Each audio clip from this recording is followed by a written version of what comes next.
Hello friends, आज हम start करेंगे क्लास 10th हिस्ट्री के chapter the rise of nationalism in Europe का 18th मॉड्यूल। फ्रेंड्स, पिछले मॉड्यूल में हमने the making of Germany and Italy पढ़ना स्टार्ट किया था, जिसमें हम जर्मनी के यूनिफिकेशन के बारे में जान गए थे। आज इस मॉड्यूल में हम पढ़ेंगे इटली यूनिफाइड, यानी इटली कैसे यूनिफाई हुआ।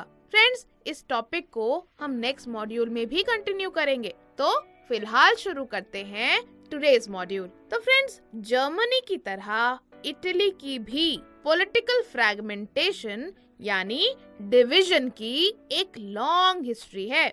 इटालियंस कई अलग अलग डायनेस्टिक स्टेट्स और मल्टीनेशनल हैब्सबर्ग एम्पायर में स्कैटर्ड थे। फ्रेंड्स, हैब्सबर्ग एम्पायर याद है ना? हमने आपको पहले भी इसका एग्जाम्पल दिया था। तो हैब्सबर्ग एम्पायर में कितनी तरह के लोग, कितने रीजन्स थे, ये तो आप जानते ही हैं, आप पढ़ चुके हैं। फ्रेंड्स, 19th सेंचुरी के मिडिल में इटली 7 स्टेट्स में डिवाइडेड था, जिसमें से सिर्फ एक स्टेट, जी हाँ, 7 में से सिर्फ एक स्टेट सार्दिनिया पिडमोंट, क्या नाम बोला?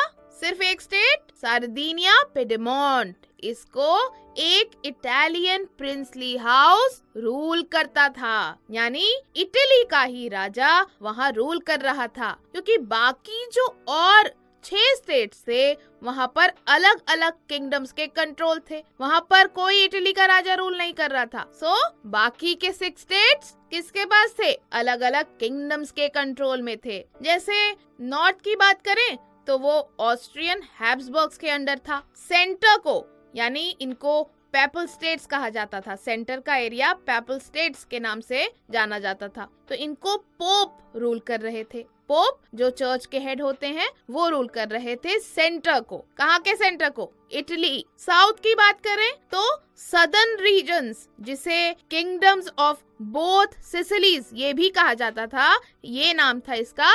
तो सदर्न रीजन्स स्पेन के बर्बन किंग्स के कंट्रोल में थे। तो इस तरह से अलग अलग किंगडम्स इटली को रूल करते थे। इवन जो इटालियन लैंग्वेज थी, जी हाँ, जो इटालियन भाषा थी, वो भी लोगों के बीच कॉमन फॉर्म में यूज नहीं होती थी, और इसके कई रीजनल और लोकल वेरिएशंस थे। तो इसलिए कुछ रेवोल्यूशनरीज इटली को यूनिफाई करके एक नेशन स्टेट बनाना चाहते थे। फ्रेंड्स, इटली के यूनिफिकेशन की अगर बात करें तो यहाँ पर 4 लोगों का मेजर कंट्रीब्यूशन रहा। अब आप सोचेंगे कौन से 4 लोग, तो बताते हैं। ये थे गुजीपी मजीनी, याद आया? बताया था ना? राइट, गुजीपी मजीनी जो एक इटालियन रेवोल्यूशनरी थे, जिनके बारे में आप 10th मॉड्यूल में पढ़ चुके हैं। तो इनका बहुत अहम रोल रहा था इटली के यूनिफिकेशन में। इन्होंने काफी सीक्रेट सोसाइटीज बनाई थी, याद है? सेकंड पर्सन कौन है? सेकंड पर्सनालिटी, दूसरी पर्सनालिटी है किंग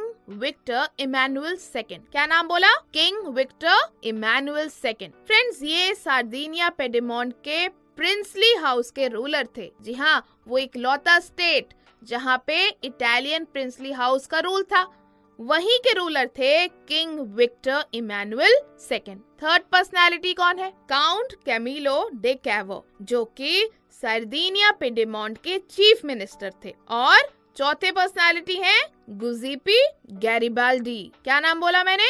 गुजीपी गैरिबाल्डी। गुजीपी मजीनी और गुजीपी गैरिबाल्डी 2 अलग अलग लोग हैं, तो कंफ्यूज मत होइएगा, ठीक है? तो गुजीपी गैरिबाल्डी एक इटालियन फ्रीडम फाइटर थे। तो फ्रेंड्स, ये जो हम इटली का यूनिफिकेशन प्रोसेस पढ़ रहे हैं, इस प्रोसेस के साथ साथ हम इन लोगों के बारे में, इन 4 लोगों के बारे में भी आपको बताते हैं। फ्रेंड्स, हम पहले भी पढ़ चुके हैं कि मजीनी यानी गुजीपी मजीनी इटली को एक यूनिफाइड रिपब्लिक बनाना चाहते थे।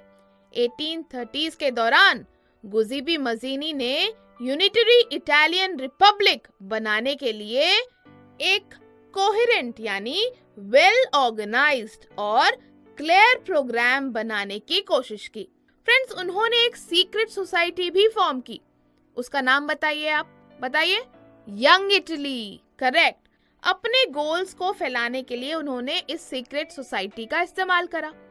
फ्रेंड्स, इस सोसाइटी के बारे में आप पहले पढ़ चुके हैं, लेकिन ये सोसाइटी ज्यादा सक्सेसफुल नहीं रही। फ्रेंड्स, 1831 और 1848 में जो रेवोल्यूशनरी रिवोल्ट्स हुए, उनके फेल होने से वॉर के थ्रू इटालियन स्टेट्स को ज्वाइन करने की रिस्पॉन्सिबिलिटी सार्डिनिया पिडेमोंट के ruler king Victor Emmanuel second पर आ गई। और जैसा कि आपको पता है कि गुज़िपी मज़ीनी इन रिवोल्ट्स में फेल हो गए थे, तो अब इटली को यूनिफाई करने की रिस्पॉन्सिबिलिटी विक्टर इमैनुअल सेकेंड पर आई। इस रीजन के जो रूलिंग एलिट्स थे, जो हाई क्लास के लोग थे, रूलिंग एलिट्स थे, जो मोनार्क्स थे, उनके लिए यूनिफाइड इटली इकोनॉमिक डेवलपमेंट और पॉलिटिकल डोमिनेंस की पॉसिबिलिटी ऑफर करता था। यानी एलिट्स मानते थे कि अगर इटली यूनिफाइड होगा तो इकोनॉमिक डेवलपमेंट हो सकेगी, यानी मॉनेटरी एस्पेक्ट से इटली डेवलप करेगा और साथ ही पॉलिटिकल कंट्रोल भी पॉसिबल होगा। So chief minister count Camillo de Cavour Italy के रीजन्स को यूनिफाई करने वाले मूवमेंट को अब लीड करने लगे, क्योंकि उनको जिम्मेदारी मिल गई थी। वो ना तो रेवोल्यूशनरी थे, ना ही वो कोई डेमोक्रेट थे, यानी ना ही वो कोई क्रांतिकारी थे और ना ही वो डेमोक्रेसी के आइडिया में बिलीव करते थे। फ्रेंड्स, इटालियन एलीट के बाकी वेल्दी यानी रिच और एजुकेटेड मेंबर्स की तरह वो भी इटालियन से बेटर फ्रेंच बोलते थे, पर उन्होंने अपने किंग विक्टर इमैनुअल सेकेंड की हेल्प करना चाहा, क्योंकि उनको रिस्पॉन्सिबिलिटी दे दी थी किंग ने। तो उनका मेन एम था कि भाई मुझे किंग ने बोला है ये काम करना है तो करना है। कौन सा काम? इटली के यूनिफिकेशन का काम। और फ्रेंड्स, जो कैवर थे, काउंट कैमिलियो दे कैवर, ये बहुत डिप्लोमेटिक पर्सनालिटी थे, यानी ये जो इनके रिलेशंस थे दूसरे कंट्रीज के साथ वो बहुत अच्छे थे, खास करके फ्रांस के साथ।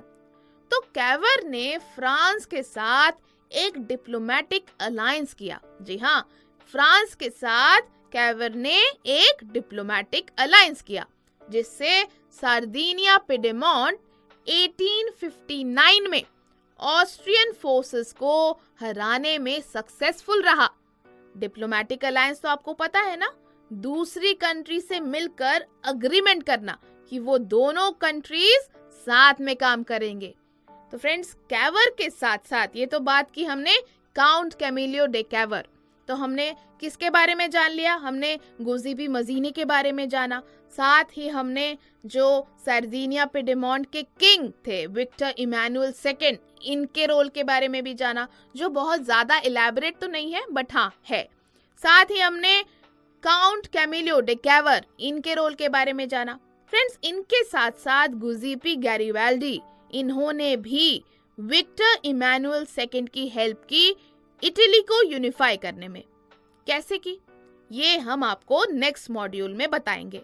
और साथ ही ये भी जानेंगे कि ऑस्ट्रियन फोर्सेस को डिफीट करने के बाद इटली कैसे यूनिफाई हुआ। तो हमने क्या क्या पढ़ा, एक बार फिर से देख लें। तो फ्रेंड्स, 19th सेंचुरी के मिडिल में इटली 7 स्टेट्स में डिवाइडेड था, जिसमें से सिर्फ एक स्टेट सार्डिनिया पिडेमोंट को एक इटालियन प्रिंसली हाउस रूल करता था। बाकी 6 स्टेट्स अलग अलग किंगडम्स के कंट्रोल में थी। जैसे नॉर्थ ऑस्ट्रियन हैब्सबर्ग्स के अंडर था, सेंटर यानी जो पैपल स्टेट्स थे उनको पोप रूल कर रहे थे, और सदर्न रीजन्स स्पेन के बर्बन किंग्स के कंट्रोल में थे। इवन जो इटालियन लैंग्वेज थी वो भी लोगों के बीच कॉमन फॉर्म में यूज नहीं होती थी, और इसके कई रीजनल्स और लोकल वेरिएशंस थे। फ्रेंड्स, 1830s के दौरान गुज़िपी मज़ीनी ने यूनिटरी इटालियन रिपब्लिक बनाने के लिए क्या किया था? एक कोहेरेंट प्रोग्राम बनाने की कोशिश की। उन्होंने एक सीक्रेट सोसाइटी भी फॉर्म की जिसका नाम था यंग इटली, अपने गोल्स को फैलाने के लिए। 1831 और 1848 में जो रेवोल्यूशनरी रिवोल्ट्स हुए, उनके फेल होने से वॉर के थ्रू इटालियन स्टेट्स को ज्वाइन करने की जिम्मेदारी सार्डिनिया पिडेमोंट के ruler king Victor Emmanuel second पर आ गई। चीफ मिनिस्टर कैवर इटली के रीजन्स को यूनिफाई करने वाले मूवमेंट को लीड कर रहे थे। कैवर ने फ्रांस के साथ एक डिप्लोमेटिक अलायंस किया, जिससे सार्डिनिया पिडेमोंट 1859 में ऑस्ट्रियन फोर्सेस को हराने में सक्सेसफुल रहा। So, let us revise once again. Friends, Italy was divided into 7 states during the middle of 19th century.